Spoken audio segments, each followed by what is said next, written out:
Welcome to the fourth annual Greater Houston Area Men of Color Collegiate Symposium, hosted by Houston Community College and the University of Houston Downtown.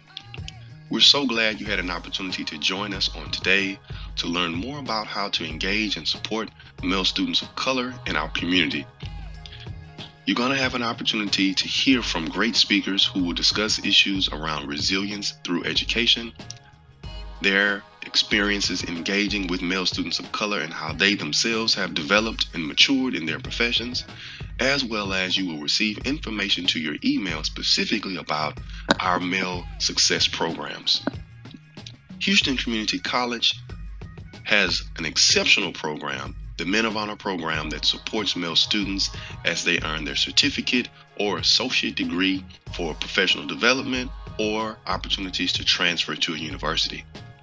The Men of Legacy program, Legacy, which stands for Leadership, Excellence, Grades, Access, Collaboration, and Identity, is at the University of Houston Downtown, and this program provides opportunities for academic cohorts to allow male students of color to interact and engage with each other as they complete their core courses, preparing them for their major. The Call Me Mr. program, the first program in the state of Texas, specifically preparing young men of color to earn their degree in teacher education.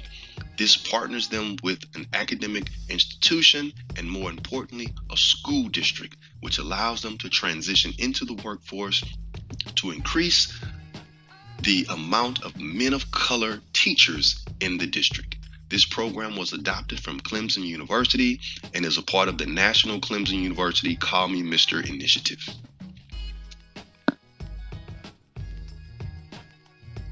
Houston Community College will be hosting several virtual open house events. Please make sure you visit their website so you can get information on how to attend those sessions and know more about the multiple start dates that they offer.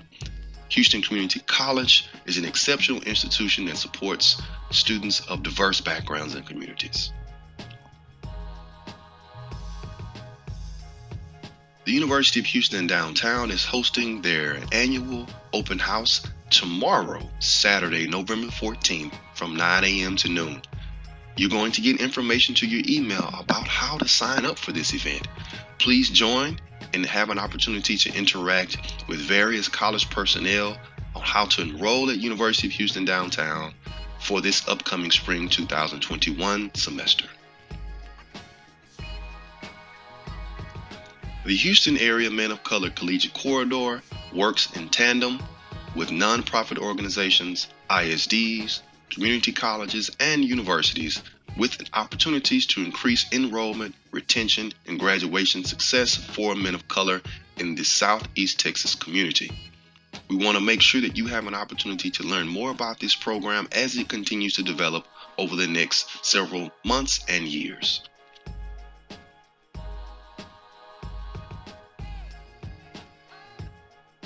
So whether you are a student seeking an opportunity to participate in mentorship, whether you want to have opportunities to engage in your academic development, study abroad, meet mentors and professionals, have opportunities to engage in brotherhood, and more specifically, engagement towards your success towards graduating college, we want you to be a part of these programs. Now introducing the moderator for this event, UHD Student Body President, Mr. Alan Modrow. Thank you again for joining us this morning, and please enjoy the event.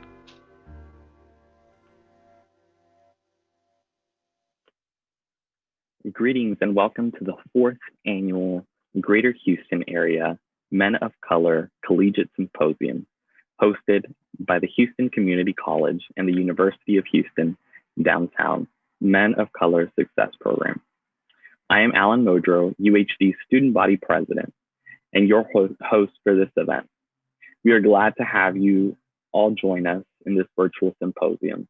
To the students, teachers, professionals, and community members, again, welcome. For more details about this event and the program that supports men of color at our colleges, please check your email for detailed information. There is also an event program brochure that outlines the flow of this event. Please reference this for details on the presenters and program leaders. Now I have the pleasure of introducing Dr. Tillis, UHD's interim president.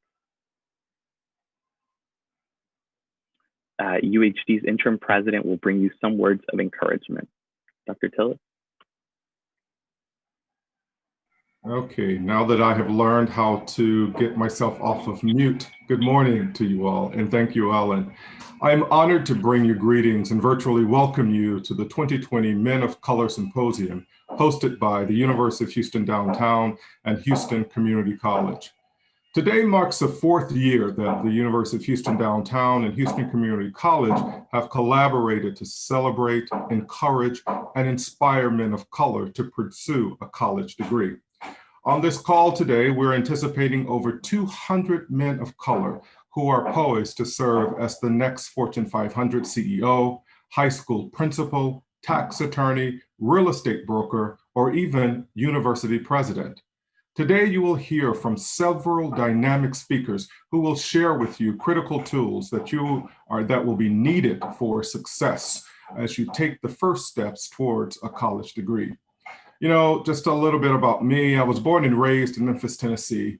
I'm the eldest of 9 siblings, and with that title comes a responsibility to set an example for those who will follow in my footsteps.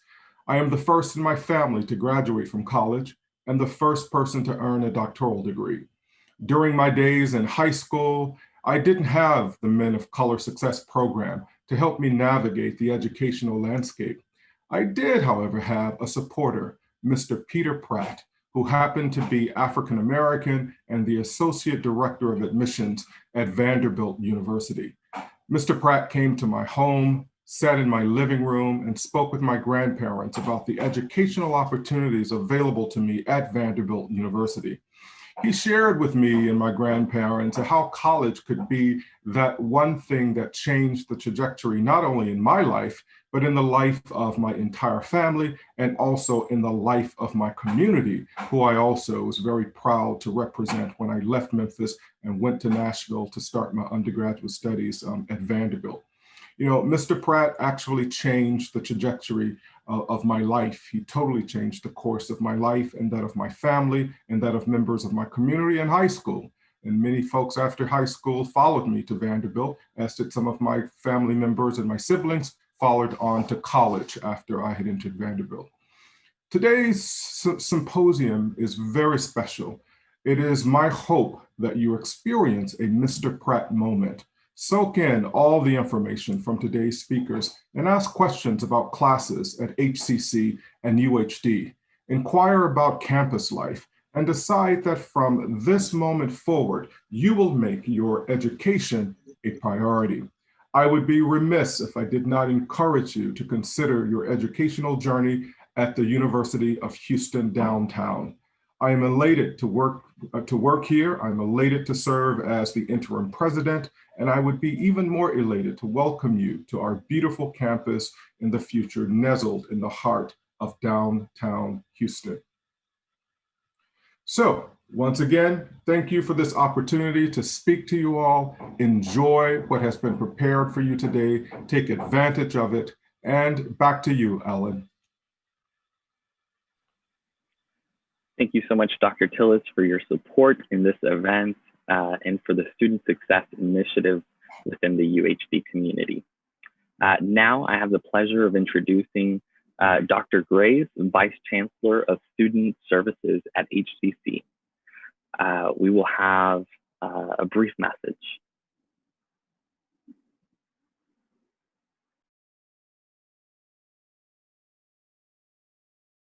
Welcome to the 4th Annual Minority Male Initiative Symposium. My name is Dr. Shante Graves, Vice Chancellor of Student Services at Houston Community College, and it is my pleasure to welcome you on behalf of HCC's Minority Male Initiative. HCC is proud to be a partner in this work, focused on improving the post-secondary success for males of color in Houston and the surrounding areas. We also know that the COVID-19 pandemic has disproportionately widened the gaps of disparities among communities of color, and now more than ever, colleges and universities must be proactive in their efforts to develop policies and programs aimed at increasing African American and Latino male success in higher education. Your presence today will help reinforce the collective efforts to close those equity gaps, and particularly those gaps between males of color and their female and non-minority male counterparts. I hope you will take advantage of every opportunity to engage in the discussions and share your thoughts about how we may better identify and remove barriers to success for African American and Latino males in Houston. Thank you again for participating and enjoy the symposium.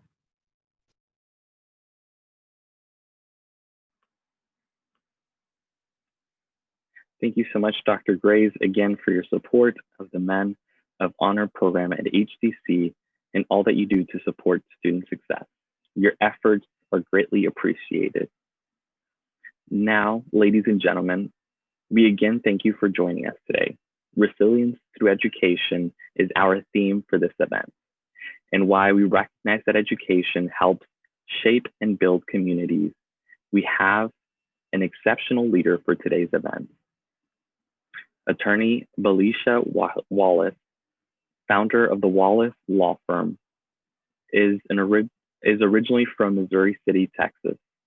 She is a graduate of Hightower High School and would later attend college at Lamar University to earn a degree in communication.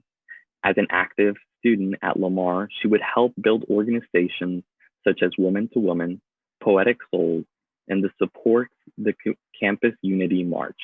As a student, she also published articles for the University Press newspaper and would become a proud member of the Zeta Beta chapter of AKA sorority. Belisha was the first place recipient of the Mrs. Black and Gold pageant and was selected to the university's homecoming court as a senior. Upon graduating from Lamar, she would serve on the Citizens Council, the youngest to ever serve, having been appointed by the mayor of Beaumont. Later, she would attend graduate school at Thurgood Marshall School of Law at Texas Southern University, where she was recognized as the first student leader, having served in a variety of activities while in law school. Not to mention, she was in the top 10% of her graduating class. As an attorney, she participated in several trial cases at court, presented on national stages for various groups, and has been recognized as a top attorney. She is a proud wife of 10 years and a mother of a young, energetic son, which she highlights as the shining moments of her life. Please visit the addenda for brochures to review the rest of her bio. Ladies and gentlemen, I am pleased to give your attention to our symposium keynote speaker, Attorney Wallace.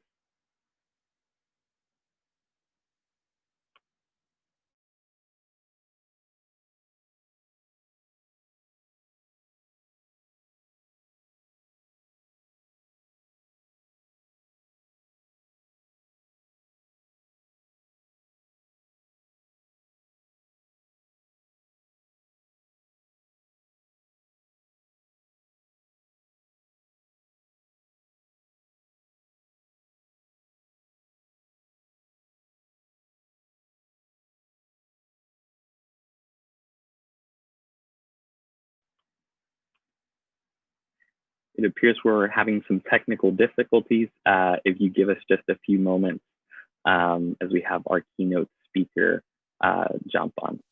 Thank you. Can you hear me? Yes. All right, good deal. So before I begin, I just want to tell a little bit about myself. I did hear the intro, which was great, and it's usually how I'm normally introduced. But really, to begin, before I even got my first 50 or so leadership and service awards, I had been suspended from school nearly 50 times. My parents met with the school officials who were preparing to actually have me expelled. My opportunity to enter the law school was never an easy road, nor was it as a practicing attorney. I had been told more times over the course of my lifetime that I would end up in jail than I was ever told that I would end up in college, but clearly I beat the odds. The moment for me started back in May of 2013 when I was working at a big law firm. And I got a call from one of my mentees who was just like, Miss Balacia, you know who this is? I want you to help me get ready for my prom. And of course, I said yes. But that same day, the law firm owners came into the room and said, it's all hands on deck. We got called for trial. And in that moment, everyone had to drop what they were doing. They had to drop their lives, drop their dreams, drop what their plans were for that day in order to feed into the scheduling that they had on that particular occasion. That moment led for me to take some self-reflection time where I had to determine what it was that was really important in life. And for many of you, it may be a day, a week, a month, even a couple of years for you to find out what your purpose is and why it is that you're here. For me, it took me about 6 weeks. And it was so important with others who may introduce me or say that I'm a magna cum laude graduate from law school, which is true. But what many people did not know is that the reason why I was a magna cum laude graduate at the top percentage of my class, acing class after class after class, and graduating as #1 in my section, it wasn't because I studied so hard like everyone else did. It was because I was resilient. And in fact, it was because I had to apply to law school 8 times before I even got accepted. So that feeling that you get, that everyone, all the other students got when you got that acceptance letter in the mail, and it was like, oh, Mom, I got accepted, and you open up the letter. I never had that feeling when it came to law school. 8 times I opened up letters that said, denied, denied, denied. So when I finally got into law school, my drive and my passion was different. There are things that happen in your life where other people may not understand, and it's not for them to understand. But you bring those things to the table, and that's the reason why you will prevail. When I fast forward back to then taking those 6 weeks off from work, the day before I was supposed to go back, I checked the mail again. Inside of that mail was another letter for law school. And I was like, here we go again, another denial. But in fact, it was actually the acceptance letter that I had been waiting on all along. So I went to work the next day, balloons everywhere, welcome back party, cake, food, nachos, all of my favorites, music playing. And I'm like, whoa, what's going on? They were like, we're so happy to have you back. Like, oh my gosh. In fact, we all met. We're going to get you your own assistants. We're going to get you some more money. We're going to actually give you a bonus. We just have all these things laid out for you. We're so excited. The day I returned to work that day, I was actually putting in my 2 weeks notice to go to law school. I entered into law school, and it was probably very far from being an easy journey, as anyone would tell you. But what made the difference for me was I remembered how much I tried, how hard it was for me to get in. And so when I got in, I had my very first writing assignment exam that was worth 50% of the grade. This was the class that everyone in law school absolutely hated. And the time came for the submission. 11:59 p.m. was when it was due. 11:30 came and I'm ready to hit submit. I log on and the internet isn't working. So here I am panicking, freaking out. I'm calling the tech support like, I need somebody to get on here now. I have something that's due in the next 29 minutes. And they're like, ma'am, I'm sorry, technical support is closed. You can try calling back tomorrow morning at 8 a.m. At 11:30, I had to make a decision. I could either quit or figure it out. And anybody who knows me knows that I'm gonna figure it out. In that time period, in the middle of the night, nearly midnight, as you could presume, everything is closed. Starbucks is closed, the 24-hour McDonald's just happened to lock their doors at that time. And so I did the unthinkable. I drove to the closest place I could find with Wi-Fi and got as close as I could to the door so that I could log in. And I did it. And when I opened it up and got ready to submit my paper was gone. The time is now 11:40. I found my last draft of the paper that I then had to rewrite to submit. by 11:59 p.m. It got submitted right at 11:59 p.m. That paper ended up being the highest graded assignment for the entire class. I got the highest grade in the class overall, which then led me to have the opportunity to be the first and only lead writing advisor appointed by my own professor over the rest of the law school students. From that opportunity came another one for me to actually work for a federal judge. So the question I ask you is, imagine what would have happened had I just given up at 11:30.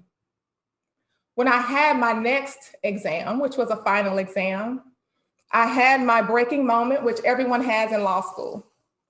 I was leaving the law school as the last person to leave studying right around midnight. So that means when I leave out, the door locks. I literally thought I was losing my mind.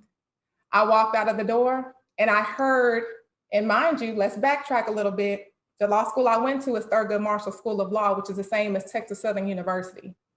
Anybody who is familiar with that area knows that that's not the place for you to be at midnight by yourself. So there I was walking out of the building. That happened to be the only day where the street lights decided not to work. So I called my husband in a frantic, like, baby, I don't know what's going on. I need you to stay on the phone with me. I'm hearing like sounds, and I hear what sounds like a tuba. Do you hear that? And he's like, I don't hear that. You need to get some rest. Like, you tripping, man. You tripping is how he speaks. And so as I'm walking, I feel like the tuba sound is getting louder and louder and louder. And I'm saying to myself, man, I need to pull out the old school Balatia who got suspended about 50 times for things related to fighting and violence, because now it was about to be a situation. When I'm going toward my car, my heart is racing fast at this point. I'm in fight or flight mode. I don't know what's happening. I don't know if I'm losing it or if there actually is somebody coming. And in fact, there was somebody coming with a tuba. I get in my car and I, of course, close it, lock it, hurry up and start it and try to reverse back, head on home. And I look out of my rear view and the person playing the tuba is like really small. So now I'm a little concerned and I drive back around, roll my window down, just a little crack, because I'm not still thinking about my safety at this point. And it's a little boy. And I was like, hey, sweetheart, now I wasn't gonna offer him a ride. It's little things going on around town. I'm not offering you a ride, but I will ask to see how you're doing. And I said, do you know what time it is? Like, it's almost midnight. Are you okay? And he said, yes, ma'am. I'm just out here practicing on my tuba. I understand that. Do your parents know that you're out here? Well, ma'am, my parents are not at home. Well, why are you out at midnight playing a tuba by Texas Southern University? Said, ma'am, I tried to be first chair this week and I didn't make it.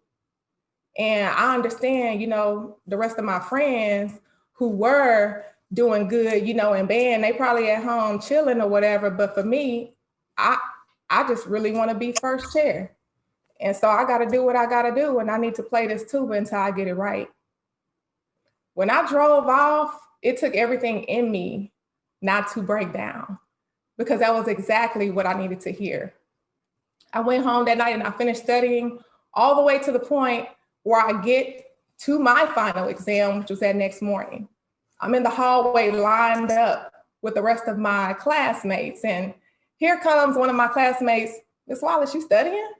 Yeah, I am. You good? Like, Miss Wallace, you know what time it is? The exam starts in 2 minutes. I know that. The question he asked me was the same question I asked that boy. Do you know what time it is? Like, it's late. You're a little late for that. Sure enough, the thing that I studied in those 2 minutes before the exam ended up being what was the majority of what was on the exam. The thing that nobody had really paid attention to, because of course the professor wanted to throw a little curveball. Results came out on who got the highest score, and it wasn't the one who asked me, did I know what time it was? It was me. Imagine what the situation would have been like had I just said, I'm done. Like, I'm just gonna go to class. I don't need the extra 2 minutes. When you're thinking about being successful and resilient, you wanna make sure that you go down to the last wire, down to the last second, because you never know what type of difference it's going to make. From then on, my mindset in law school changed. It wasn't about me. Something that a lot of people did not know, and people to this very day don't know about me who've known me for years, is that before I got into law school, I had been diagnosed with narcolepsy. And no, I'm not gonna pass out in the middle of my speech or anything like that, but it is a condition. And I guess the best way I can relate it is if the feeling that you have where you get about 2 hours of sleep and you're like, man, I need to like lay down. Imagine having that feeling 24 hours every single day of your life. Anybody in law school will tell you it's not the material that's hard, it's the time management. Because while you're in college and the average reading material that you may get is about 10, 15 pages, in law school, the average is around 100 pages per day that you're expected to know, study, analyze, remember, and then write an essay on it every now and again, because there may be a pop quiz. So imagine being in school from 8 to 5, then having to read 100 pages before the next morning, and me commuting what usually took me an hour to an hour and a half in traffic from Humble all the way to TSU Law School. It was challenging and it was difficult, but it's something that's still possible in the midst of everything that could be going on around you. So to be honest, the whole idea of if I don't wake up in the morning, I'm just gonna miss my class, it wasn't strong enough for me.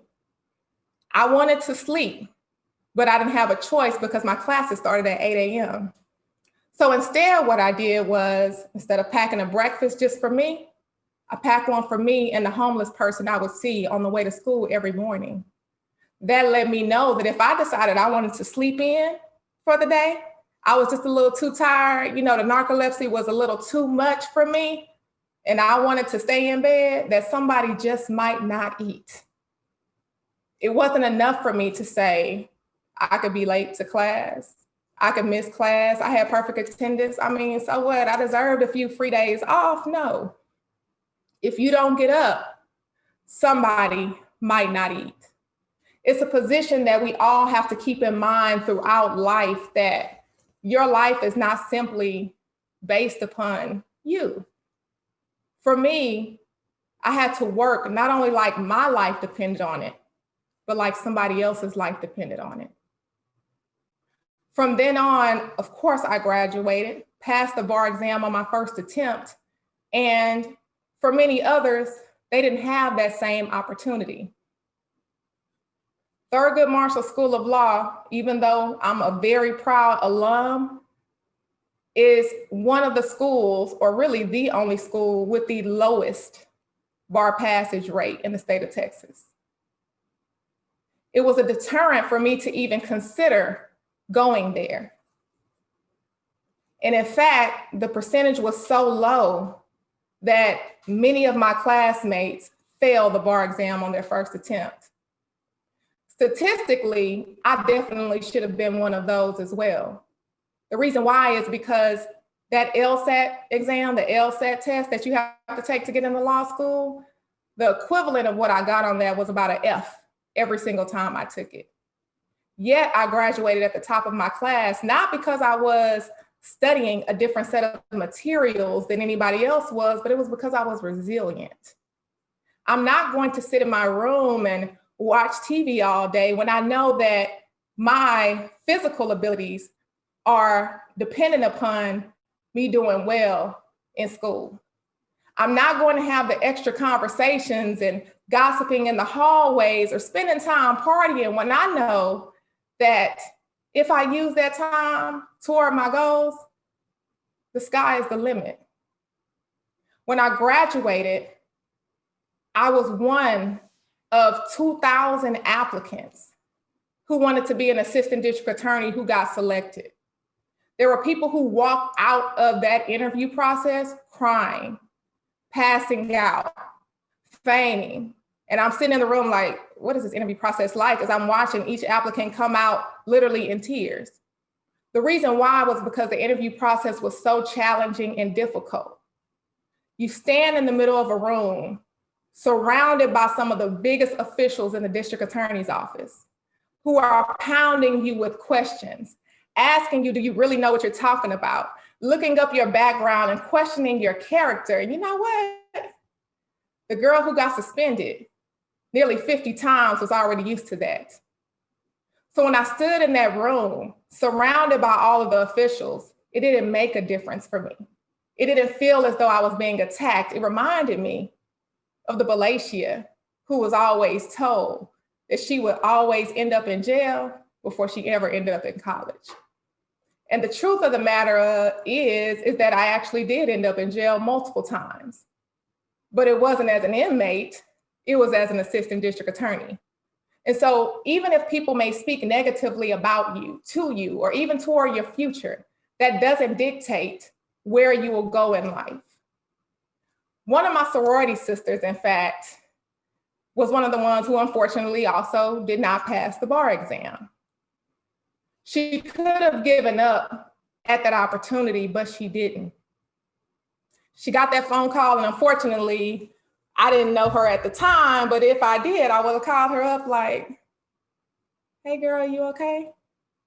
Which I'm sure she got that about 50 times because passing the bar exam is a public record. So people will know whether you passed or not. Yeah, girl, I'm good. I just need time, to myself right now. I am gonna try again, but I just need a moment to, take it all in. Meanwhile, everybody else is celebrating their results. She studied for that exam harder than she did the first time. And when she took the exam again, she passed. After passing that bar exam, she went on to work for the district attorney's office, just like I did. A job that you can't have unless you pass the bar exam. She did so well as a district attorney that she went on to the AG's office to become an attorney general, a position that she would not have had she not done so well at the DA's office. After being an attorney general, she then went on to become a senator because she had done so well being an attorney general. She is now going to be the first female, the first Black, and the first South Asian vice president of the United States of America. Imagine what life would have been like had she not taken that bar exam for the second time. There are thousands of people who always are given the impression that they're so successful and so amazing and everything worked out. But in essence, there were a lot of failures along the way. Oprah Winfrey got fired from her TV anchor job. Michael Jordan got kicked off the high school basketball team. Imagine what life would be like if you stop after you're told no. So I stand before you today, not as someone who is the greatest at everything. Yeah, I did graduate magna cum laude, but there's a reason for that. Yeah, I am a top attorney. There's a reason for that. When I step into the courtroom now, I'm always the only Black female in the room. What will be the drive for you? And all of the times, the trials that I've had, the hundreds of cases that I've had, going up against people from Harvard and Yale, defeating them, demolishing them to the point where they're offering me jobs. Literally got one a couple months ago where somebody was saying, I will pay you $1 million if you leave your firm. And I said, no. Because that amount of money tells me that's what they think I'm worth. But innately, I know what my value is. You put a price on your value, even if somebody wants to put their own price on your worth. So when you go out in your endeavors and you're wondering, how am I going to get there? I've never seen this before. I keep having these different dreams and visions. I don't know how to make that come to fruition because that seems so far-fetched. When I tell people, they just think, okay, you're doing a little too much. You just need to get a little focus and just graduate. I mean, your dreams are a little too big. I was told that all the time. Now I'm going on office number 4 in the state of Texas. There are times when people will doubt you, who will not believe in you. You may be the only minority in the room, the only one in a building, the only one in a state, and that says something about you. If you don't see a path, make one. Then lead the path for others to follow in your footsteps. I never, in all of my time of working as an attorney, had I ever met an award-winning Black female personal injury attorney. I literally spent hours looking for some on Google. I never found it. Does that mean that I can't be one? No, it's more reason to be one. For those who are on, and I understand that there could be students as well as professionals, many people think in the professional sense that minorities are only focused on how to make money, how to get rich, how to sell drugs, how to have sex. None of that is true. In fact, if you go on Google right now and you type in the #1 most searched how-to in the history of Google, is how to tie a tie. For every man who wakes up in the morning and buttons up that nice shirt, put the tie on, you know, my husband, I watch him do this. He has all his little special designs that he does. I want you to remember that there are thousands of men out there who are relying on Google to teach them how to do something that you've known how to do for years. What will you do about that? It's hard enough being a minority, let alone a minority in education. Don't make the path harder for us. When you see a man who's out there, who's trying and striving to be the best that he could be, speak positivity into his life. And even if you see the young man who isn't doing what he should be doing, or if you see a female who, like me, I was definitely not doing what I should be doing, speak positivity into their life. Because of all the times that I can remember, I could tell you every single time somebody told me I was going to end up in jail. I could never tell you an instance where someone ever told me that I was going to end up in college. So I commend every young man who is striving to be something that they may not have ever seen. Those President Tillises out there and the other officials and administrators and leaders who are the first to ever do something.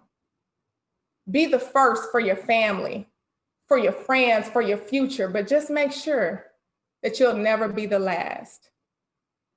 I want to leave you with something that was a situation that hit home for me during my time before entering law school.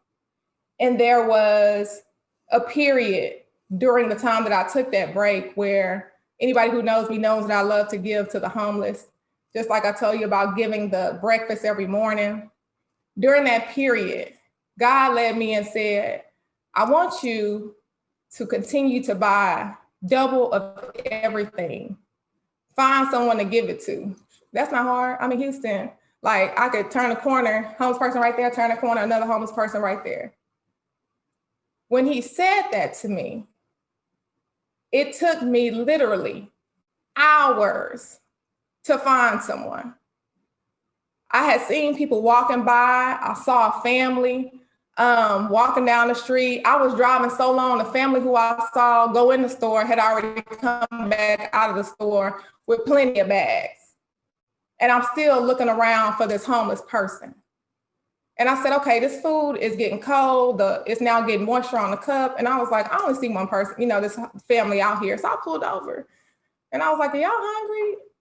And the look on this man's face, which to me, they didn't look homeless. They looked like they were completely fine. They looked like they just wanted to walk to the store instead of driving to the store. Nicely made up, well dressed. And when I offered that to him, I was like, let me tell you something, the food is cold and the ice has melted, so I'm gonna go buy you something else. And he was like, no, no, no, no, no. This is what we've been waiting on all day. It's just to have a meal. And that situation resonated with me for a lifetime, because we're often looking for the broken down minority male, the one who's struggled so much that they need a handout. But in essence, being a minority is a struggle in itself. If you want to be successful and if you want to help somebody else, understand that sometimes what you're looking for could be right in front of you all along. So the teachers were right. I was going to end up in jail, like I said, as an assistant district attorney. If I didn't stop what I was doing, I was going to find myself in a lot of trouble, and I did. As a trial attorney, good trouble. They were right. I didn't deserve to sit down in their class. I deserved to stand up in front of it.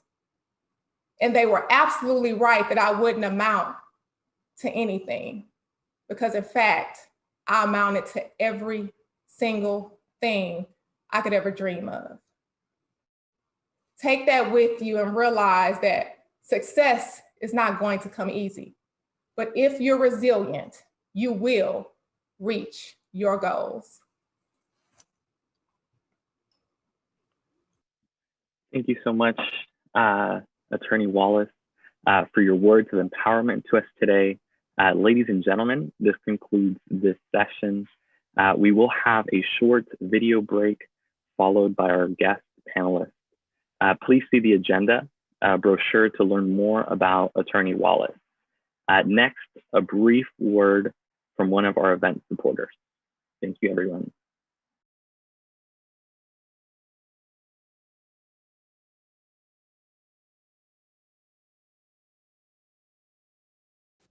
Alan, Bruce Bowen here. I want to take this time to give you your kudos and just encourage you during this crazy time that we're living in right now. Sometimes with all our efforts, things that's going on, we tend to get down and we worry about some things that we have no control over.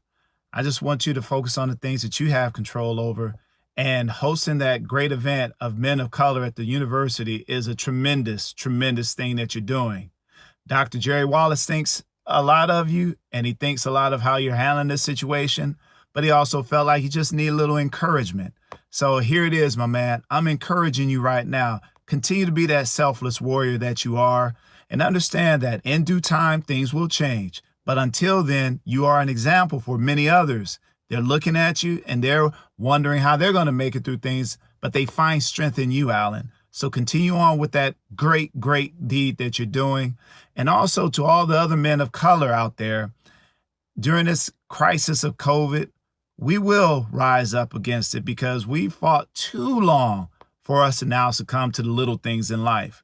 We just have to prepare differently, but we can definitely make this happen.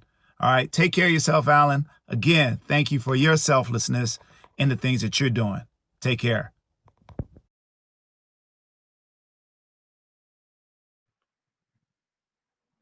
Thank you so much, Mr. Bowen. Welcome back, everyone. We've started off great. Now let's keep going. First, I'd like to introduce Mr. Daniel Villanueva, who is currently serving as the president of the Texas Association of Chicanos in Higher Education and the associate vice president of enrollment management at UHD. Good morning, Mr. Villanueva. How are you doing today? Doing very well. Thank you so much, Alan, for having us, and thank you to Dr. Wallace for all of his coordination, both UHD and HCC, for the partnership in hosting today's event. Thank you so much. Next, we have Mr. Marcus Bowers, a comedian, community supporter, entrepreneur, co-founder of She's Happy Hair, a booming business that sells cosmetics and hair products. He is also an alum of HCC and UHD. Welcome, Mr. Bowers.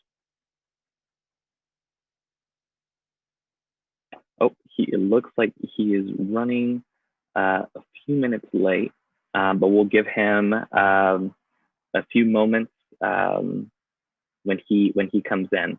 But we'll jump into the next panelist, and I'd like to introduce the Director of Academic Success Center at UHD, Dr. Isidro Grau. Dr. Grau provides access to students to a variety of mentoring and tutorial opportunities that work to increase retention and degree completion. Dr. Grau is a dedicated student success advocate who has more than 2 decades of creating opportunities within the collegiate community. Good morning, sir. Good morning, Alan, and thank you for having me participate in this the symposium. This is an excellent opportunity to connect with our attendees, and also want to thank Dr. Wallace for this opportunity as well. We're so happy to have you. The next guest is Mr. Marvin Pierre, Executive Director of 8 Million Stories. He's also here with us. 8 Million Stories supports young men of color in K through 12 who need additional support completing their coursework due to challenges that may have been encountered in school or in other areas impeding their progress in their academic studies. Greetings, Mr. Pierre. Great to see you. Thank you, Alan. It's a pleasure to be here. And thank you, Dr. Wallace, also in the University of Houston downtown, for allowing me to be with you all today. Thank you so much. Next, we have Mr. Armando Galvan Cruces. He serves as the coordinator of student life at HCC. He interacts and supports student activities and program development. A huge component of his work is keeping students involved and engaged in their collegiate experience. Welcome, Mr. Galvan Cruces. Thank you, Alan, so much. And thank you, Dr. Walsh, for the invitation. I think the symposium, it's going great and it's going to be greater. Thank you. Awesome. Thank you so much. Also joining us, who will help facilitate the next segment, is HCC's Men of Honors Program President, Benjamin Blesson. The Men of Honors Program is one of the success programs highlighted today that engages students within HCC and the greater Houston community. Efforts are led by Mr. Kaepernick Gibson. So glad to have you, Benjamin. Thank you very much, Alan. Again, I'm excited to be here. The president of the Men of Honor, like you said. Last year, the symposium was amazing, great experience, and I'm hoping for an amazing experience today too. I'll pass the floor back to you, Alan. Thank you. Awesome. Thank you so much. So now we will go in and we'll ask our panelists a few different questions. Benjamin, I'll give it to you so that you can ask the first question to Mr. Galvan.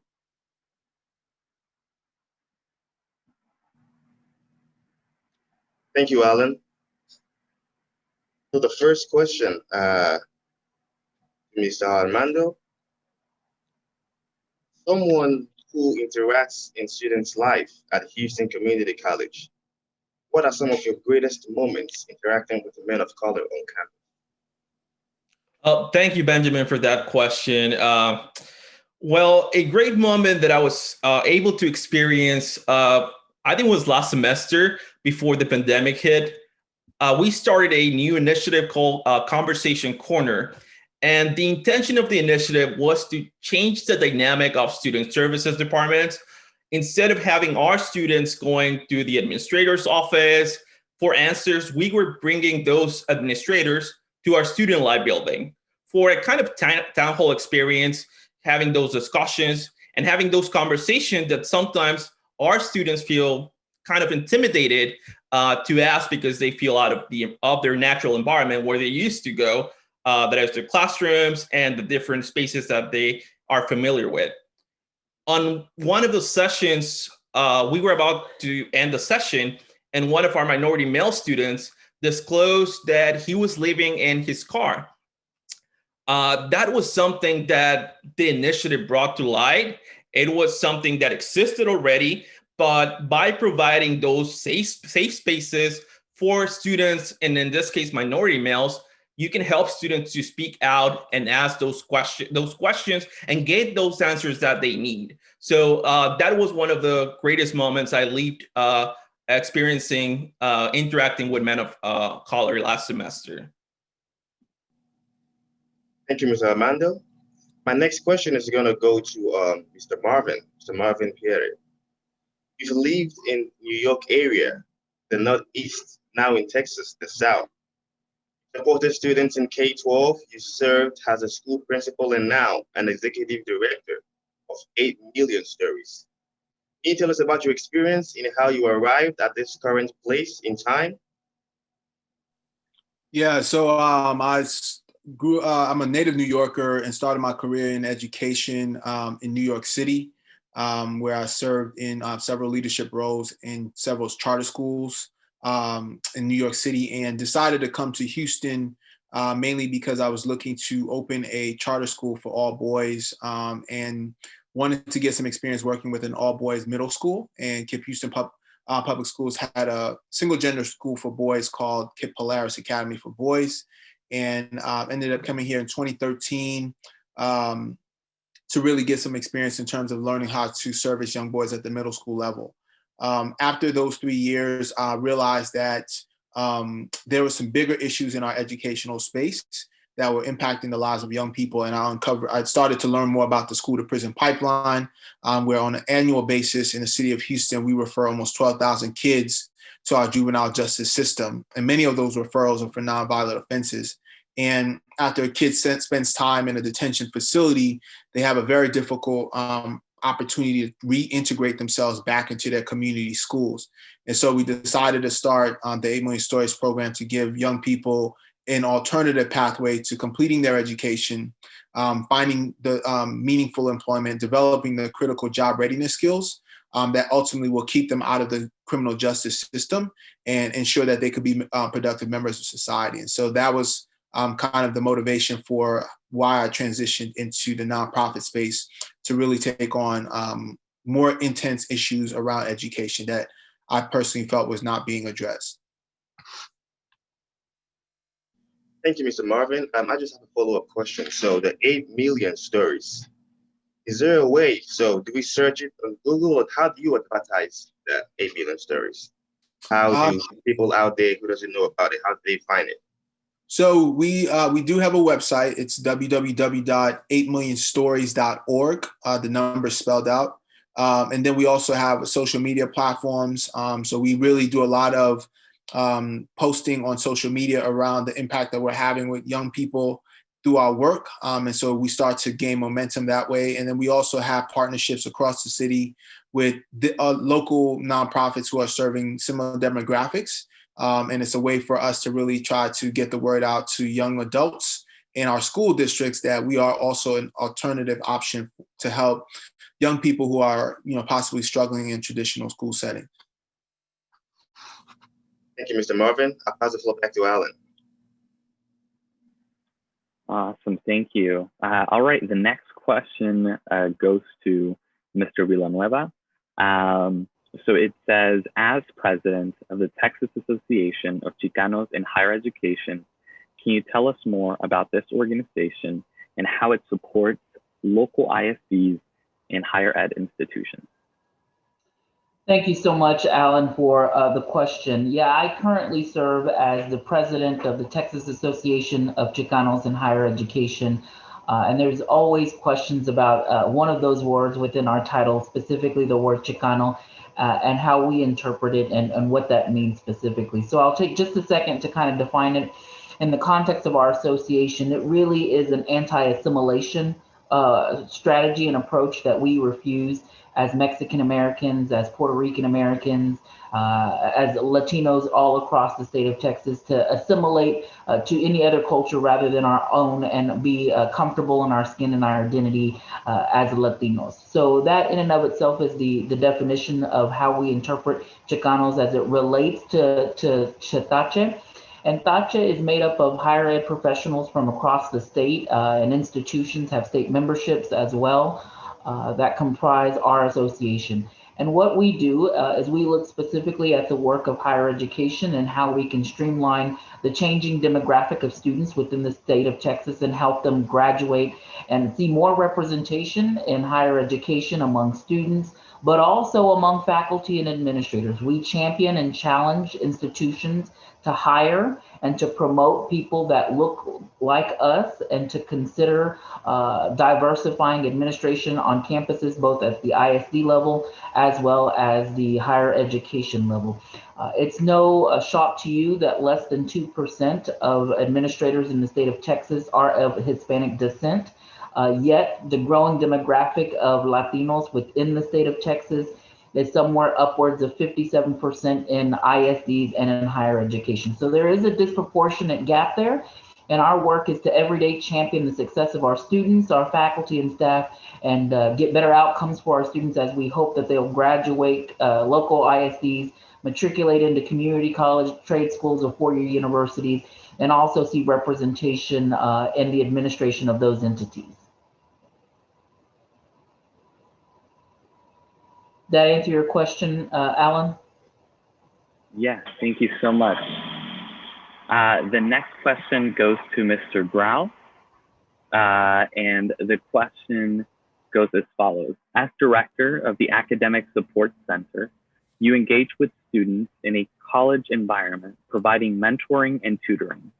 What is the biggest challenge that you see men of color face in completing their college education, and what advice would you give to students? What are your tips for success? Thank you for the question, Alan.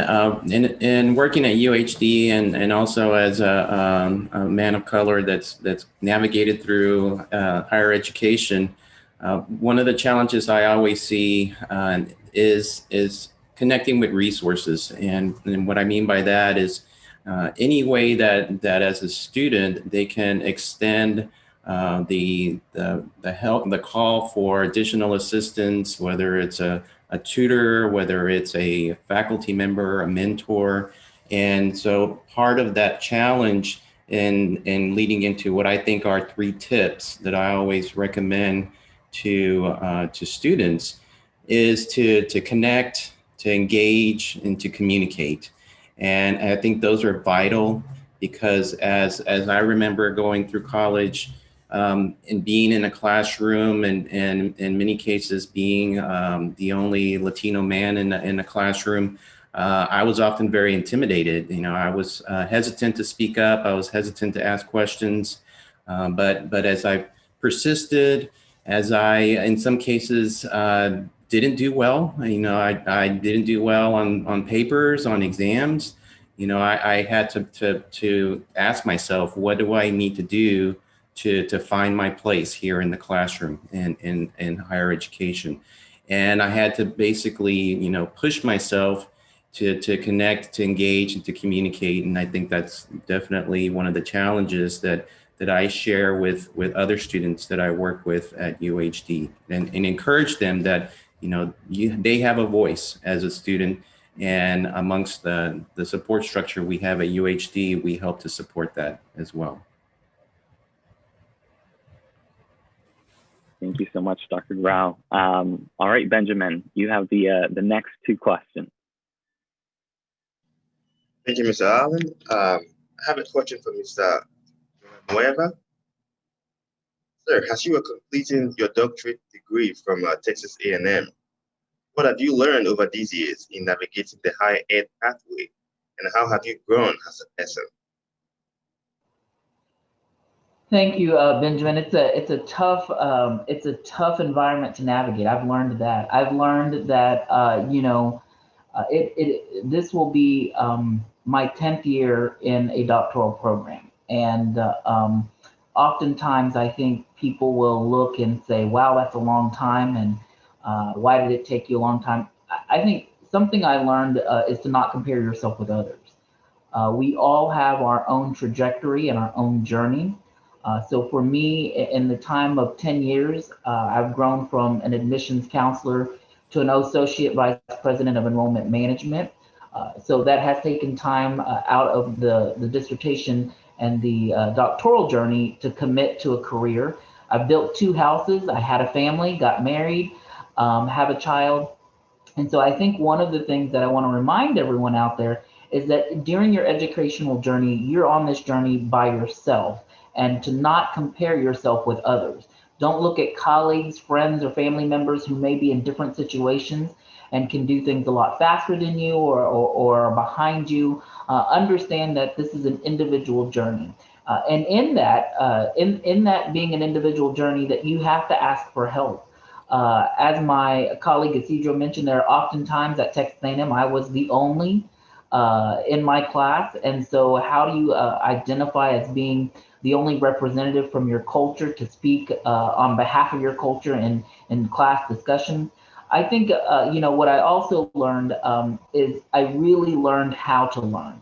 And I know that in my master's program, I did that as well, but so much in my doctorate program about how to learn. When I look back as an undergraduate and I think of my experience, I think of one experience in particular that shaped me, and it was when I was working with an individual faculty member going over a test that I had failed, and the faculty member said to me, "Let me see your textbook for the course." And I pulled out my textbook and I gave the textbook to the faculty member, and she perused the sheets of paper and looked through the book rather quickly, and she said, "You're not engaging in your textbook." And I said, I don't know what you mean. I read it.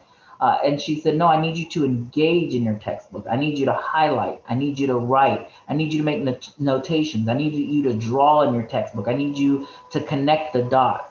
And I said to her, "Well, I can't write in this textbook because I'm poor. And at the end of the semester, I've got to sell this back to help me pay for my final rent of my rent here this semester." And she told me next time I'm in class to look around and see all the other students engaging in their textbooks. And so I did the next day. I went to class, and all of my colleagues that were highlighting in their book, they were folding pages. They weren't worried about the capitalistic approach of the textbook. They were worried about learning. And I think for me, this doctoral journey really taught me how to learn, how to engage, and how to be open-minded to a new venture of education. So I would encourage everyone out there to challenge stereotypes, to challenge norms, and to really invest in a long-term future. For me, I couldn't have imagined that it would have taken me 10 years, and I certainly wouldn't advise anybody to take 10 years, but that's okay. We're here today, it'll be conferred next month, and so I'm excited about it and appreciate the question. Thank you very much, Mr. Daniel. I mean, 10 years, but you didn't stop. You kept going. I think that's exactly what we need. My next question is going to go to Mr. Marvin Perry. Sir, can you please describe a story when one of your students overcame a great challenge? You said overcame a great challenge? Yes, please. I would say I would speak to one of my students, Donovan. Donovan came through the state 8 Million Stories program. He ended up graduating in our first cohort and then transitioning over to Tyler Junior Community College. And he was the first in his family to attend college. His father was killed when he was young through gang violence. And then, he had his challenges being a part of the juvenile system. He was arrested for stealing cars and selling drugs. And so when he got incarcerated, he started to really think about what he wanted to do with his life once he was released. And he enrolled in our program and, did really well, applied himself, and we got him into Tyler Junior Community College. And one of the things we were discussing as we were driving him to enroll or move into his dorm, he said to me, he's like, "Mr. Pierre, this is really crazy. The last time I was headed towards Dallas, I was in a stolen car. I was stealing cars and going back and forth between between Dallas and Houston. And now I'm going back the same direction, but as a college student." And so for him, it really helped him understand like how life really works and, anything is possible. And so he really realized like he never thought in his wildest dreams that he could be ever seen as a college student because of some of the things that he had gone through in his early life. He fell into a state of depression after his father passed away. And so that's how he really got caught up in the streets, and never thought he would actually transition out of that lifestyle. And fortunately he has, and he's done really well since then as well. Thank you very much for sharing that, sir. I'm going to pass the floor back to you, Alan. Awesome. Thank you so much. Hello, Mr. Bowers. We're so glad that you are able to join us. The next two questions are for you. And the first one is, tell us about your journey as a student, specifically as a Black male, the challenges that you had to overcome going through high school and into college. Well, for starters, I mean, I go through the same thing everybody else goes through. You know, I started off in high school. I was in honor classes, so I was pretty smart. You know, advanced placement, all those good things. But I had no ambitions of going to college.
A lot of jobs. I was able to apply for a lot of jobs.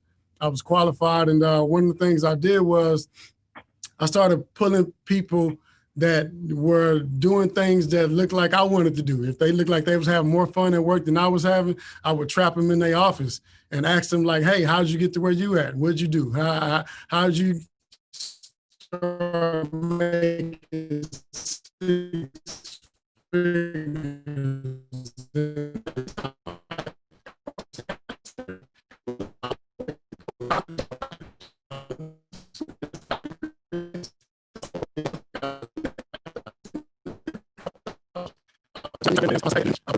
I knew that, hey, okay, I don't want a degree. Nobody in my family has a degree, but if I go to Houston Community College, I could get some type of knowledge or some type of education. So that way I can go back to my job and more money. I got certified. And you know, when you get certified, you get an extra $1 or $2 an hour. After I got certified and, you know, to be an electrician, I got certified to be an AC technician. I just kept getting certified and I kept getting the extra $1 or $2 an hour. And so I found myself comfortable. You know, you get comfortable when you're making $15, $16, $17 an hour, $18 an hour. I was real comfortable. I was working for the state as an AC technician, as an engineer. And I started seeing all these students graduating from the university, from the campus. And I realized that there's always another level. And so somewhere my mentors, the people around me had already told me that, you know, again, the more you read, the more money you make. I went to school to get a business degree simply because every building is a business. And I wanted to be qualified. I wanted to go anywhere in the world and know that I could apply for any position somewhere and get hired. And again, once you get a business degree, all the doors open up. You know, you go from applying for jobs. I think the biggest thing that I learned, even after graduating and debating people on the importance of education is that, the goal isn't to get a degree and stop. I never got a degree and stopped. Once I graduated from high school, I got more education in the military. I got all these certifications at HCC. I got more education at UHD. And then now once you get a degree, it's like a license to continue learning for the rest of your life and not a license to stop. So again, I can go on and on, but hopefully I answered your question. Thank you so much. We did have a little bit of, it was cutting off, but I think we got some golden nuggets in there from what we were able to hear. But yeah, thank you so much. The next question goes to, it's actually a question for the whole panel. And it is, what is one word, if you could, encapsulate what best describes men of color? Of course, a positive word, but I'm going to go one by one, and we'll go from there. But we'll start with Mr. Villanueva. Yeah, for me, I would say resilient would be the word. I think that men of color, we've been through a lot. We continue to go through a lot every single day. It is hard to be of color, period. And so, it's a difficult transition to be a professional, be authentic to who I am. I've shared with many of my colleagues that I would describe myself as a fiery Mexican. That's innately who I am. And so having to navigate my personality and who I am and my culture in a professional setting and understanding that I can't present myself as that or argue data points that way is tough, right? So I would say for all of the men of color, we are resilient. We come to work every day. We show up as fathers, we show up as partners, husbands, and there's a lot to life that's complex. And every day we get up, we do some good work and are there to support each other through professional and personal relationships, navigating for the best. Awesome, thank you so much. All right, the next one goes to Armando. Any one word that would encapsulate what it means to be a man of color? Thank you, Alan, for that question. I think journey. I think for me has been a journey being a man of color in this country and just thriving through different situations that you're going to face at some point. But it's an enjoyable one. I've been getting a lot of mentors that have been helping me through my journey. So that's how I define it, a journey. Awesome, thank you so much. All right, Dr. Grau, one word that encapsulates minority men and why you chose that word. The one word I would choose would be strength, and not just strength as individuals, but a collective strength. I believe that men of color working collaboratively with one another and finding the strength to find very clearly defined paths from high school to college is essential.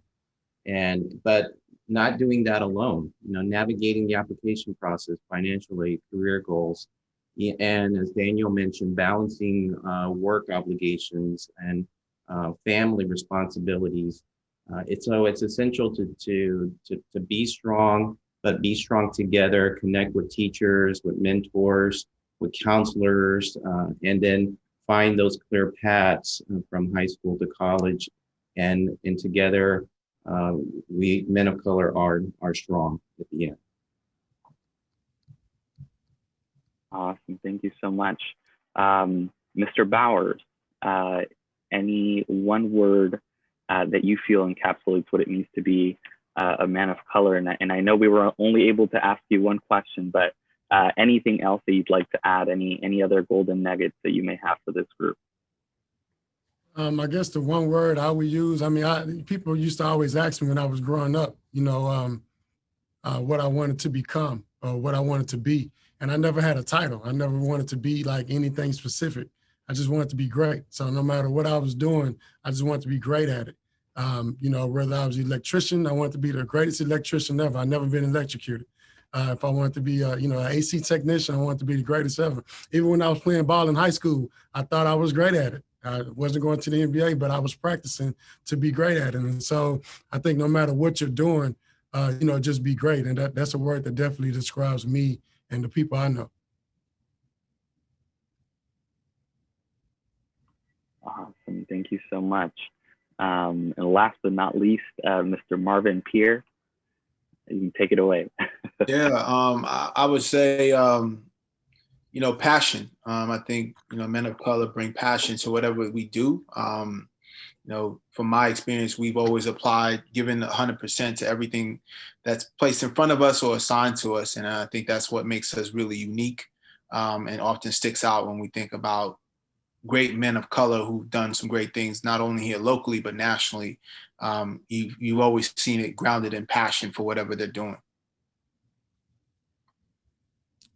To Mario, you asked me to say one or two gems before we get off. I'm sorry, I know I got on pretty late. Yeah, go ahead. But I definitely wanted to tell the listeners, like, I did not get rich until I graduated. I don't know how many stories you guys have heard, or if you know my story at all, but we've made $80 million in sales since 2012. And it's because we have an awesome team. And it's also because I got a business degree. I know a lot of people that's doing the things that I'm doing and they're getting money, but they're not doing it like I'm doing it. And I think once you get a degree in anything, you can take whatever you're doing to the next level.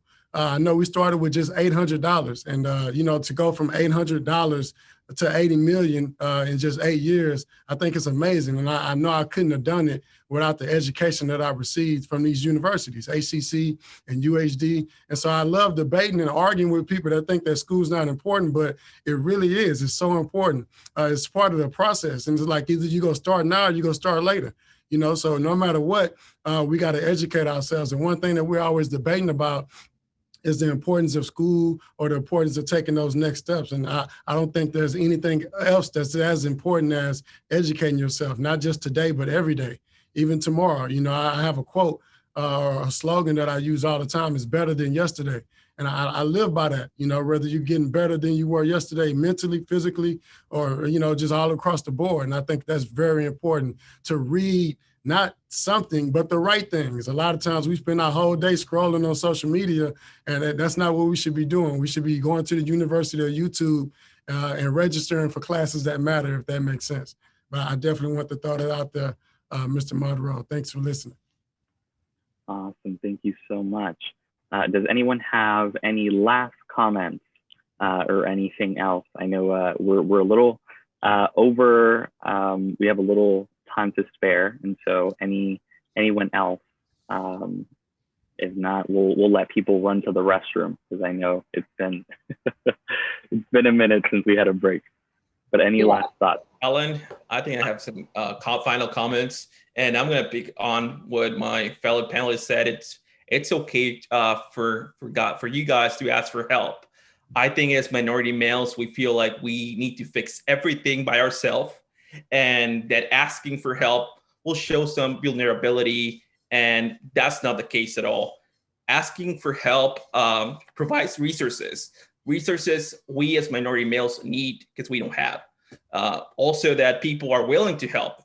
I think now that I'm on the other side of the equation, I want to help my fellow students.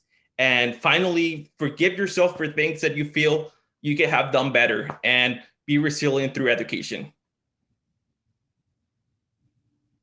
Awesome. Thank you so much. Daniel, you had a comment?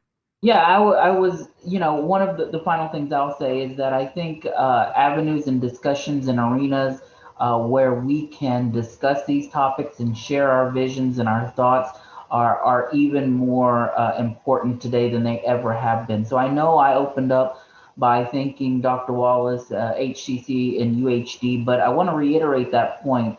As we see men of color declining in higher education, the numbers, it is ever so important that we continue to perpetrate, cultivate, and navigate these arenas, whether they're formal or informal, to ensure the long-term success of not only the economy of the state of Texas, but the education of our students and men of color. It is ever so important. So for those of you that are out there, I challenge you in every conversation that you have with faculty, staff, administrators that are presenting data, that are presenting initiatives, ideas, to ask additional context clues about what the data is telling us specifically as it relates to minority men and men of color, and specifically with our Black brothers who are enrolling at fewer rates and are less successful in higher education, to be an advocate for all men of color in every conversation that you can be.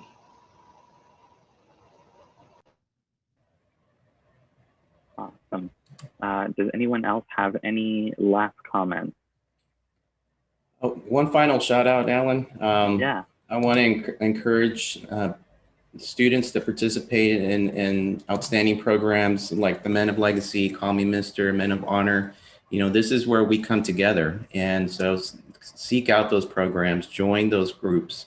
And I think those groups and participation in those groups are essential as well. So thank you, Dr. Wallace. I do think, Alan, one final thing, the power of networking. I think this is something that is not taught in education, but certainly I believe that I've been fortunate enough to be where I am today because of the power of networking. And so these events, these discussions, and getting to know people of color that look like you, that can help you navigate is ever so important. So in addition, for those out there, as my colleague Isidro said, reach out if you need help. If there's anything we can ever do for you, build a network that can help you become successful. I agree, Daniel. I think one of the biggest things I recognize that people don't ask us enough questions. You know, a lot of the successful people, we walk around the grocery stores, we your neighbors, we're everywhere, and I don't think we get stopped enough. So don't hesitate to stop all of us. I'm sure none of us mind if you reach out to us, social media, or even emails or phone calls. I know I don't. I've never told anybody no when talking about the process. So please ask, and I'm gonna show you exactly how to get from wherever you're at in the process. All righty, and that's a great segue to what I was gonna ask each panelist, starting with Mr. Peer. If you could share how individuals get in contact with you, whether it be LinkedIn, Facebook, email, what are ways that students can get in contact with you? Yeah, I'm on pretty much all social media platforms. You can find me on LinkedIn, Facebook, Instagram, and then you can also reach out to me directly via email. It's my first initial M, Pierre, Pierre, at 8millionstories.org, the number 8 spelled out. I'm happy to converse with any student that's interested in social entrepreneurship and just really navigating the college space. I'm really passionate about mentoring young boys of color, young men of color as well, and so I'm available to support. Awesome, thank you so much. Mr. Bowers, how can students connect with you? I mean, I'm on everything. I think the biggest thing that I've recognized since the pandemic started is that the importance of data. You know, when the pandemic started, everybody was making money and then the world stopped and there was no more money exchanging hands. But anybody that had a .com or that had data was able to communicate to their customers and keep making money. And so that's something I was able to do. So I want you to just grab your cell phones and text the word globalpreneur to 888-111. Globalpreneur. Put the word global with preneur, put those together, text 888-111, globalpreneur to 888-111, and we'll be able to stay in contact. I'm also on social media at Marcus Bowers TV on everything, including MySpace. What's that? MySpace? No, as I ask, if you all can put your social media handles or anything on the chat so others can go through there. But I see that Dr. Grau put up his contact information. Any comments in regards to the best way to get in touch with you, Dr. Grau?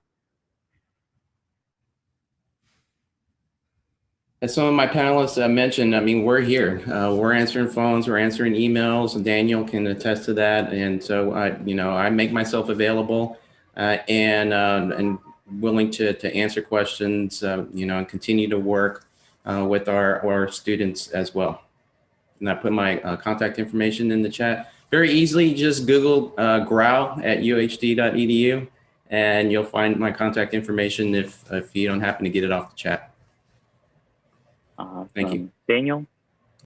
Yeah, I changed my name here to my Instagram name so you can get it there. I also put it in chat. So it's my handle for Instagram and TikTok, but I too am trying to figure out what MySpace is. I guess that was before my time. So, but yeah, follow me. I try to show you a day in the life of a professional outside of a suit and tie, helping to run a university. I show what I do on the days and evenings and hours before and after work, and connect with students on social media. I think it's really important that students see me outside of a suit and tie and professional, at the gym boxing, riding my Peloton, and what my thoughts are on politics and my culture. So follow me on almost every social media, as well as YouTube. I have a YouTube channel called Latinx Learners, where we talk a lot about Latino student success and what we want to do for that. There is a question from a school board member that you might want to follow up with, Alan, after we get through with our social media handles. Sure, for sure. And then Armando, how can people get in contact with you? Thank you, Alan. Out of most social media, Facebook and LinkedIn, I'm going to drop it on the chat. And feel free to reach out. We're here to help you guys, people on the call. We want to connect with everyone. So definitely LinkedIn and Facebook. Awesome. And I think this next, question that was put on the chat will go to Dr. Wallace, if he can give a brief answer to this. So there's a board of trustees, Natasha Butler, with us. How can I help support A-Leaf males of color? I know that Dr. Wallace wasn't a part of the initial panel, but we're going to drag him in and see if he can answer this. Awesome. I was just listening. Really appreciate again the context and the connection to support our students here. For any board trustee that wants to connect, I would definitely say there's an opportunity here to build a direct connection with from your local ISD to our community college and university, creating opportunities for your young men in your local ISD, whether it's number one, funding is always an argument, a big deal that goes back and forth with where are we putting our funds in relation to men of color. How can we do that in a local ISD? How can we support young men as they transition from local ISDs into our universities and our institutions? Our Call Me Mr. program definitely supports male students of color who desire to get degrees in teacher education. So we would love to partner with more school districts who would like to create Grow Your Own programs to be able to do that. And then the Men of Legacy program, of course, supports all majors. So if there are business corporations and agencies out there, how can we create career opportunities for our young men to transition into the legacy program and then go into your careers, whether it's internships, professional development, summer institutes, et cetera. As a board trustee, I would highly encourage that you work with your superintendent. Talk about how do we create pathways for these young men? How do we create junior programs within your ISDs and align them to our institutions, HCC and UHD? We want to create this corridor, this pathway to be able to move them through. You can definitely reach out to all of the gentlemen and ladies who presented today, but most importantly, contact us here at the university to talk about what steps we can take and how we can align our practices to be able to increase college success for these young men overall. So this is not just any one particular ISDs or any one particular college or institution's goal. I think this is the entire goal for Houston and Southeast Texas. How can we improve our economic development? One way is to improve our outcomes in education, K through 12, K through 16. This also, of course, dispels the school to prison pipeline and the cradle to grave. So all of those things go hand in hand.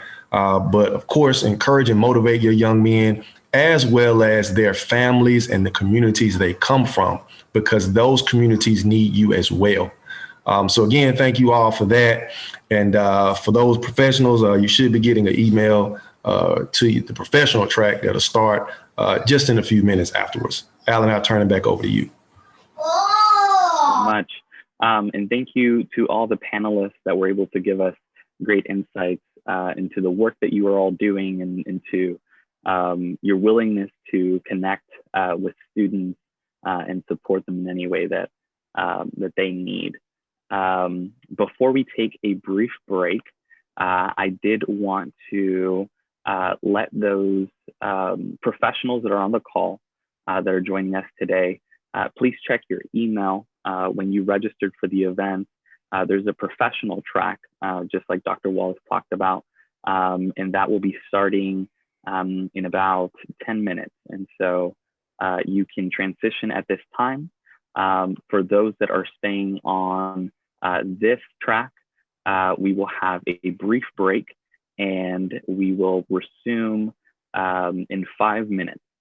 So you have a few minutes to run to the restroom, grab a bite of food, and join us in 5 minutes. Alrighty, thank you everyone. Thank you to the panelists. We're so glad that you're able to join us today. Thank you, Alan. Thank you, Alan.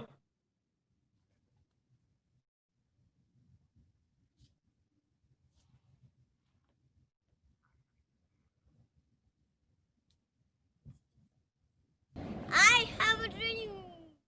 I am a Black mother in America, and that is my 2-year-old son, who has echoed the words of Dr. King since talking at the age of 1. If you've wondered how I feel as a Black mother, it is indescribably scary that I now have to add the word racism to my toddler's vocabulary. It's one thing to watch George Floyd's murder and repeat the things you've heard. It's another for me as a Black mother to hear my name cried in his words. Mama, get up, we get in the car. There is not a Black mother in America whose heart has not come undone. We don't just see Blacks being murdered, we see our own daughters and sons. And we see our Black kids crying at the sight of seeing white cops. And we fear getting them a driver's license out of fear of wrongful stops. What do we tell our Black children who are scared in a white America, who are still being judged on the color of their skin and not the content of their character? How about you train our sons and daughters on the procedure to not get hurt, since respect, compliance, and nonviolence are proven not to work? How can we be calm in response to you when you are being violent? You stripped us of our rights, so you have the right to remain silent. Don't confuse our passion for danger. Put your guns down, we're not the threat. It's frustration at the realization that you still don't get it yet. Cause you ignore Sandra Bland, make us wait on justice for Breonna. As we're grieving for Ahmaud, we're now repeating Eric Garner. Legal practice means nothing to us until it's used to practice what you preach. Your kids get curriculum, survival's the subject we must teach. So don't ever think that they're not learning. I'll let you in on my lesson plan, on how I have to teach my Black son to grow up and live to be a Black man. I won't teach him to hate all cops. Good ones exist who don't deserve it. I'll teach him to teach Black history to his white peers who haven't learned it. I'm raising my son to raise his head and to never look down in defeat. I'm raising him to be at the head of white tables even if he has the only Black seat. We will not fuel your dreams of racism or let your hate keep us divided. Black, whites, and browns are joining hands and our efforts will be united. We'll remove you from your seats by beating you in every political race. We'll kill your dreams of oppression and we won't rest until you're replaced. If you refuse to quit your job or if your superior just won't fire you, we're in funding for your career and ensure that no one will ever hire you. Then we'll apply for every position of power whose power is being abused. Till we extinguish each hateful cop, DA, and reporter for our news. We'll be judges in every courtroom. You'll need permission to even speak. We'll publicly remove your title and badge because privately you are weak. We'll demand action from any politician whose only steps we're choosing to run. We'll reject what you promised to do till you prove the change you've already done. We'll get all our supporters into office. Our moves will be strategic. We'll form alliances with our opponents just by using your age-old secrets. We'll no longer be called the minorities because we'll have the majority vote. And you'll need our stamp of approval to keep your livelihoods afloat. Black lives still matter, but don't you forget, Black minds will always be brilliant. Your power doesn't prove you're powerful. It only proves that we're resilient.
Alrighty, hello everyone, welcome back.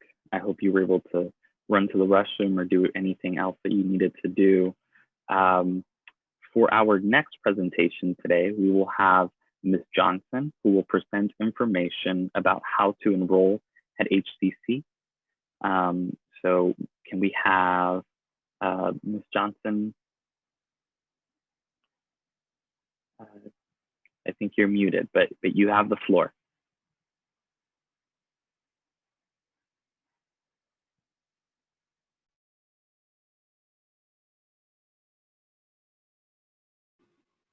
Thank you.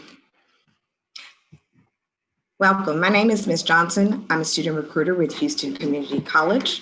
I've been with Houston Community College for 20 plus years, 4 years in recruitment now, and also on the advisory board for the Minority Male Initiative Program under the leadership of Mr. Kendrick Gibson.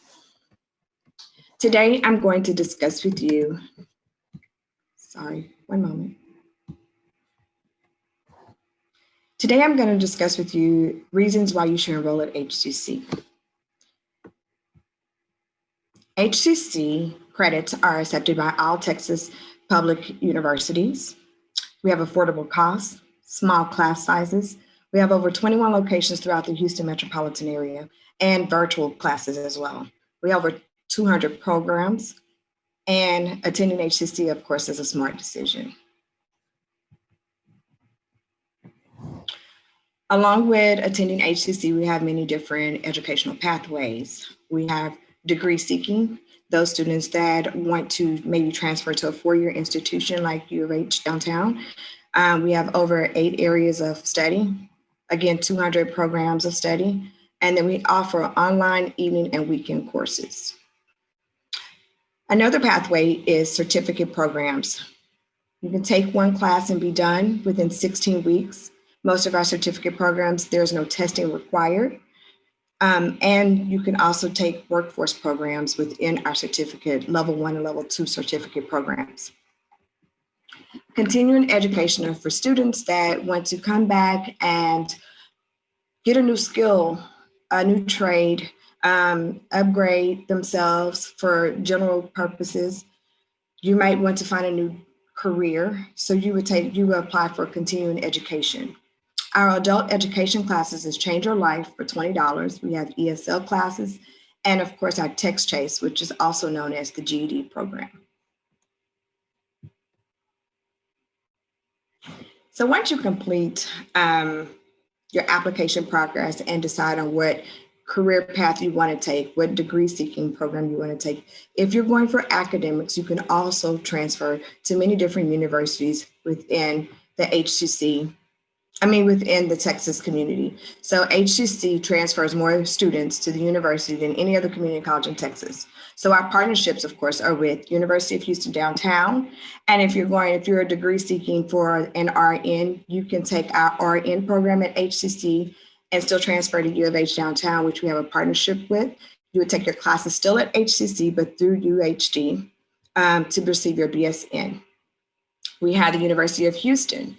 We have a partnership with the engineering program there, also at Texas A&M with their engineering program, and Texas Tech. We also have a partnership with Stephen F. Austin with our construction interior design program. Students transfer to Prairie View A&M, HBU, the University of Texas, Baylor University, Texas Southern University, the University of St. Thomas, and Sam Houston State University. Currently, we are offering virtual open house sessions throughout the month of November. At this time, the next offering is this evening, actually, that I will be presenting in. It starts at 4:30 to 5:30 this afternoon. There's still time to register. You can register for the upcoming sessions, and it'll at hccs.edu information sessions. Once you register there, you'll see the many different dates. Once you go to this link, you'll see all the different dates and times that we're offering these information sessions. The information sessions are held for new students, parents, and even counselors at the high schools. And we will be covering admission steps and onboarding, placement and testing, new student orientation and advising, and how to pay for school, which is a very big piece. I know most students are wanting to know about how can I seek financial aid or scholarships or any other programs that we may have within the HCC community to help you get funded for school. And then if you have any questions, please, ask as many questions as possible during these sessions so we can help you throughout your educational path with HCC. Finally, we are here to help you. We have a recruitment team across the Houston metropolitan area that's here to assist you.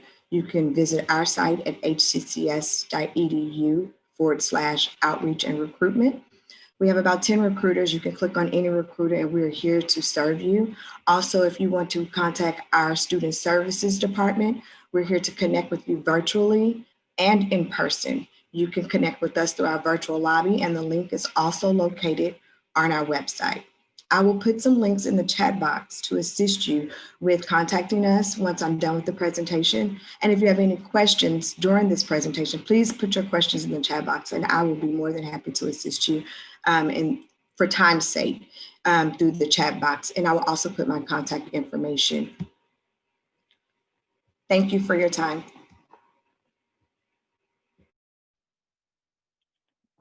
Thank you so much, Ms. Johnson. Next, we have Ms. Turnquist joining us from the University of Houston Downtown Accelerated Transfer Academy. And she will be giving you more information about the program. Thanks, Ellen. Thank you guys for having me this morning. I'm glad to be here. Let me just share my screen real quick. So I'm going to try to run through my information really quickly. My name is Christy Turnquest. I am the Accelerated Transfer Academy Director here at UHD. So for those of you who are interested in attending a community college or another four-year institution and transferring to UHD, we have this program. It's relatively new on the UHD campus, but we were really excited about it because we know that it helps new students to UHD who are transferring in make that smooth transition. We know that it can be daunting and difficult to come to a brand new environment. And so ATA program is a really great way for you to find community on campus, to have advocates at your beck and call able to help you navigate this new space and be successful, obviously. So, oh, my computer's lagging. The ATA program is a Title V grant. We get money from the Department of Education. And our whole goal is to help students persist and finish strong. So we're mainly interested in three things. We're interested in your academic success, we're interested in your career readiness, and we're interested in you being engaged on campus. The thing that makes our program so unique is that our students overall do better than other transfer students at the University of Houston downtown. They earn a higher cumulative GPA at 1 year. They earn more credit hours in their first year, and they're more likely to enroll in their second year here. So we know that the program works. We trust the process. We also have fewer students on academic probation. Our program has kind of four main components that I just wanted to touch on really quickly, and then I'm happy to answer any questions that there might be afterwards. We offer success coaching. So success coaches help with a lot of different kinds of things, but you can meet with them and can think of them as your advocates here on campus. So they help with things like time management, study skills, identifying your strengths and career goals, connecting you to resources. They're really a great sounding board. When you have questions, when you don't know who you should ask, your success coach is always there to kind of help you navigate and figure out how you can get answers to the questions that you have as a new transfer. We have a 0 credit course called ATA 3099, and that's really just a course to help students get acquainted with the university.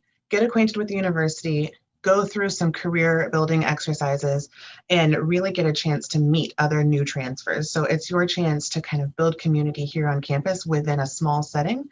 Right now, because of COVID, we're doing that all online, but we still have found a way to help students engage with one another and really grow their skill sets. We have career learning communities. This is actually open to all new transfer students at UHD. It's based on your career goals. So whatever your career goals are, we have programming geared specifically towards that so that you can hear from different professionals in those fields. You can learn about the skill sets required for those fields. We have a close relationship with the Career Center here on campus that does lots of training and workshops specifically for new transfer students involved in these career learning communities. And so it's been a really great way for our students to get internship opportunities, job opportunities, network with different people that they otherwise might not have had access to. And then experiential learning. Experiential learning is exactly what it sounds like. It's learning by doing, learning by experiencing. So at UHD, we kind of promote these 4: undergraduate research, service learning, study abroad, and internships. We don't have time to go into all of them, but we do encourage all of our ATA students to participate in one of these during their first year.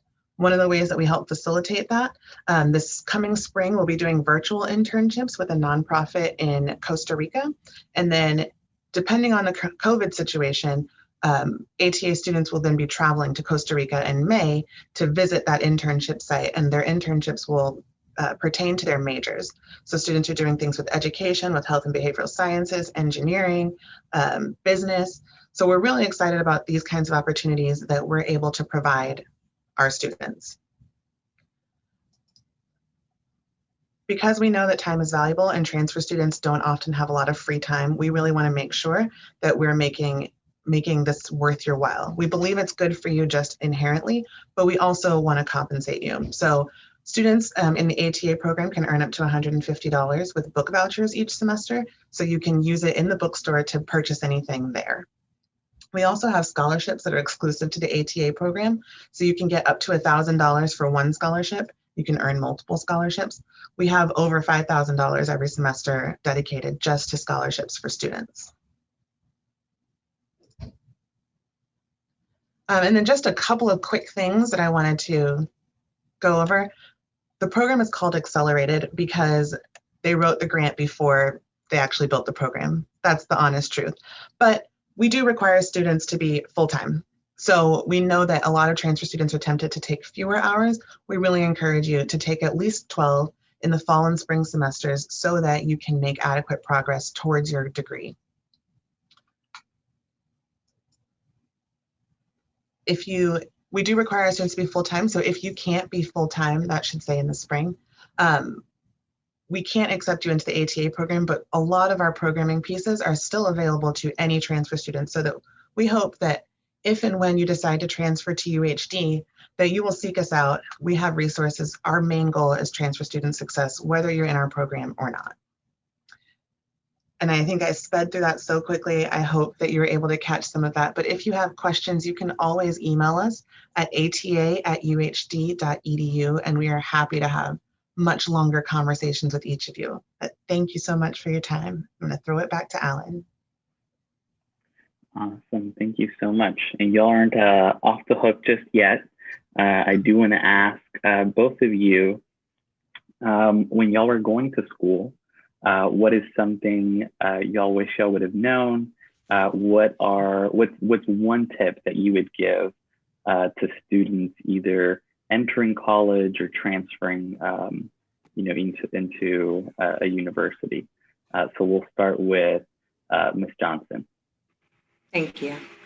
One tip I would give you is not to give up. Like Mr. Bauer said earlier, that he just kept going and going and going. And like his story, I did the same thing. I didn't have anyone speaking to me on a regular basis when I was in high school about pushing to go to college. So I had some failures there, but I kept going. And, I received my associate's degree from HCC many years ago, but I still pushed forward and I got my bachelor's and master's, after that. But I'm just saying, never give up, always ask for help. Don't be too proud to not reach out for some assistance to continue to get you through this process. There are many people here on this platform that are here to assist you. We want to see you succeed. So those are my tips to students to keep going. Thank you. Thank you so much. Ms. Turnquest? Well, I'd like to just put a check mark by everything Ms. Johnson said. I 100% agree. I think that if I were to give advice based on my own college experience, I would say, this is one of the only times in your life where it's really easy to step outside of your comfort zone and have a little bit of a safety net. Do it. Don't take the easy way to kind of just go to class, go home. Don't do that. Take advantage. There's so many opportunities, and sometimes it's a little bit scary to, if you don't have a friend to go with you to that club meeting that you're interested in, or to take the study abroad opportunity, or doing things like that. Make the leap. Do it. It's going to be so worth it. This is your opportunity to do those kinds of things. Try new stuff, expand your horizons. That's something I didn't do. I played it pretty safe in college, and I wish that I had taken advantage of a lot more opportunities. So do it. We're all here to serve you. No matter what school you go to, we're here to serve you. So take advantage. That's my. Awesome. Thank you so much for the presentations and for the advice. We greatly appreciate it. All righty. Well, that concludes this section of the presentation. And as we come to a close in the symposium, I want to thank all the students, staff, faculty, and community members that were able to join us. And if you do check your email, you have received information about the programs and announcements that were presented today. Just a quick reminder, there is a UHD open house tomorrow. So please feel free to RSVP and join us. And then just like Ms. Johnson dropped the information on the chat, there is an HCC virtual information session today, this afternoon, that she'll be presenting at. But as we close, on behalf of UHD and HCC, I hope you all have a great weekend. Stay safe and wear your mask. Thank you, everyone.